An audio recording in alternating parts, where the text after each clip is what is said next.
Hello!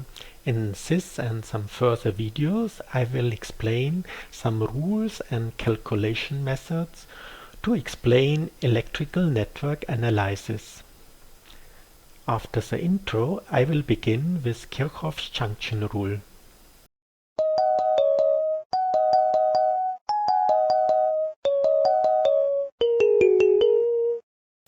Today I will explain the idea and some calculations for the Kirchhoff's junction rule.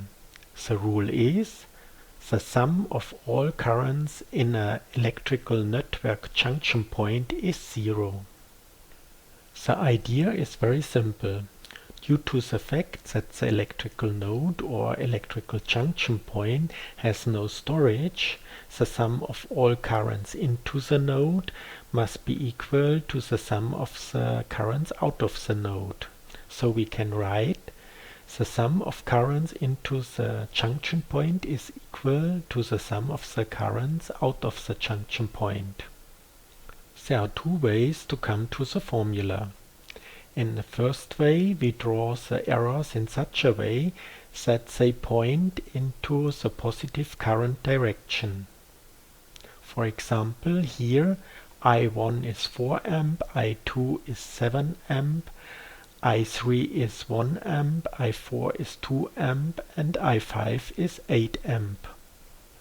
Now we set the currents flowing into the node equal to the currents flowing out of the node. I1 plus I2 is I3 plus I4 plus I5.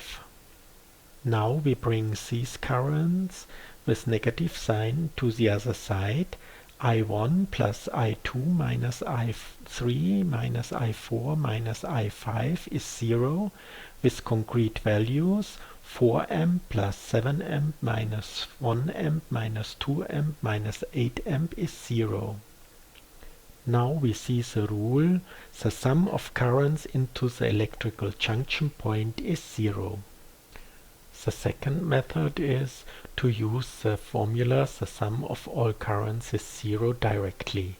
For this purpose we draw all arrows for the currents into the node and make the currents which flow really into the node with positive sign, I1 plus 4 amp, I2 plus 7 amp, and all currents flowing out of the node with negative sign, I3 minus 1 amp, I4 minus 2 amp, I5 minus 8 amp.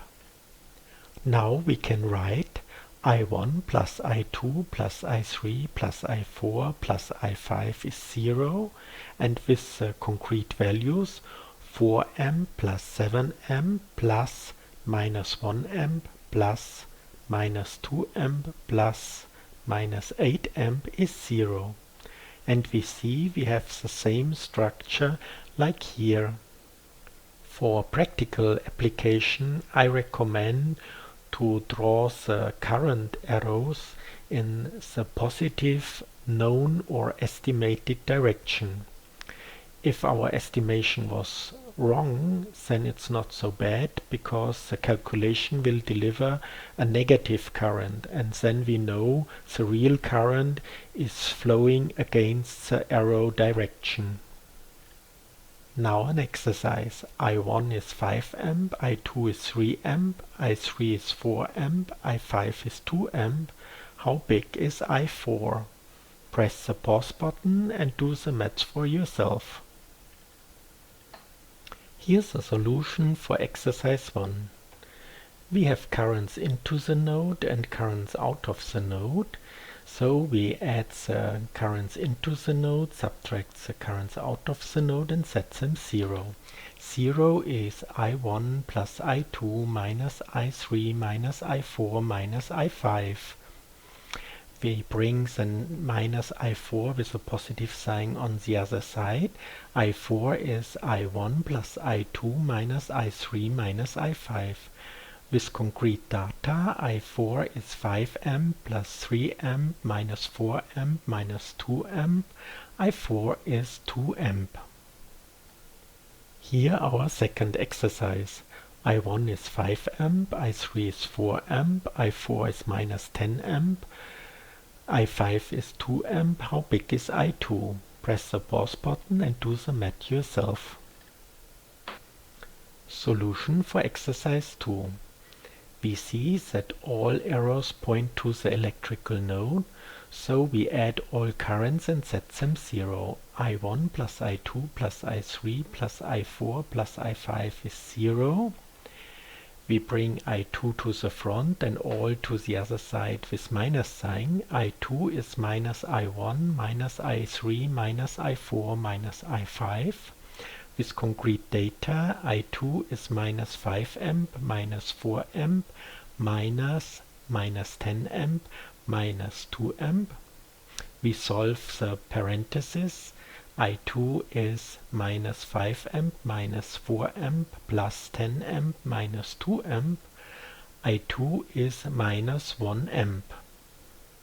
Minus 1 amp means that the current flows against the arrow direction, so the current flows out of the node. Our third and last exercise for today. I1 is 8 amp, I4 is 6 amp, I5 is 1 amp. How big is I3? Press the pause button and do the math yourself. Now the solution for exercise 3. We have 2 arrows into and 3 arrows out of the node.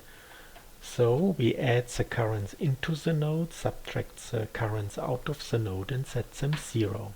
0 is I1 plus I2 minus I3 minus I4 minus I5. We bring minus I3 to the other side with plus. I3 is I1 plus I2 minus I4 minus I5. With concrete data, I3 is 8 amp plus I2 minus 6 amp minus 1 amp. Finally we get I3 is I2 plus 1 amp. Beginners are often not very happy with such a solution because they miss a concrete value for I3. An engineer is very happy about such a solution because it gives him 1 degree of freedom. For example, let us assume that I2 is very difficult to produce. Then we can set I2 is 0 and I3 will be 1 amp. So if we set it to 0, we need not to produce it, and we know that I3 is 1 amp. On the other hand, let us assume a current into I3 is a problem. Then we can set I2 to minus 1 amp and get I3 is 0. And of course there are a lot of other combination of I2 and I3 which can help to make a concrete solution a little bit better. That's all for today. If you like my video, give me a thumbs up and subscribe my channel. And to be informed about new videos, activate the bell. Bye bye.